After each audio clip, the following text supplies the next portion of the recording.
Dear viewers, আজকে স্ক্রিনের সামনে আজকে একটা নতুন লেসন হাজির হলাম, যেটি আমরা দেখতে পাচ্ছি চারটি স্ট্রাকচার আছে, চারটি প্যাটার্নের স্ট্রাকচার রয়েছে, স্ট্রাকচার প্যাটার্ন রয়েছে, যেটি দিয়ে আমরা বিভিন্ন ধরনের ট্রান্সলেশন করতে পারবো বা বাক্য রচনা করতে পারবো। তো দেখে নিই। No how two plus verb one, কেউ জানে কি করতে হবে, কে জানে কি করতে হবে। নো হোয়ার টু, মানে কেউ জানে কোথায় কি করতে হবে, কোথায় কি করতে হবে, দেখেন কোথায় কি করতে হবে।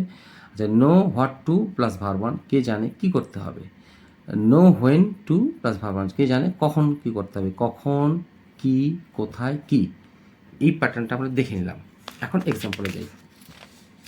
আমি জানি, আমি জানি, আমি জানি কীভাবে ইংরেজি শিখতে হয়। তাহলে I know how to pick up মানে শেখা, লার্ন মানে শেখা, এটা হচ্ছে ভার্ব ওয়ান ইংলিশ।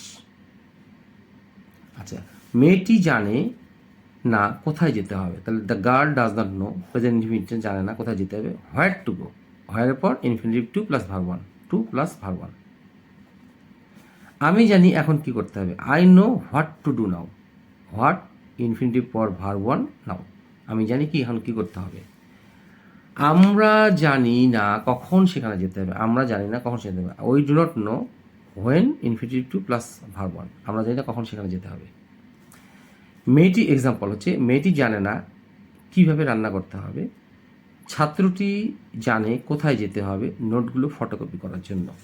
তো স্ট্রাকচারগুলো আবার দেখে নিই। এই স্ট্রাকচারগুলো ব্যবহার করে এরকম সুন্দর সুন্দরভাবে আমরা বাক্য রচনা করতে পারবো, যা আমাদের স্পোকেনের ক্ষেত্রে বা এক কথা বলতে গেলে বলার ক্ষেত্রে এবং লেখার ক্ষেত্রে বিশেষ গুরুত্বপূর্ণ ভূমিকা পালন করবে।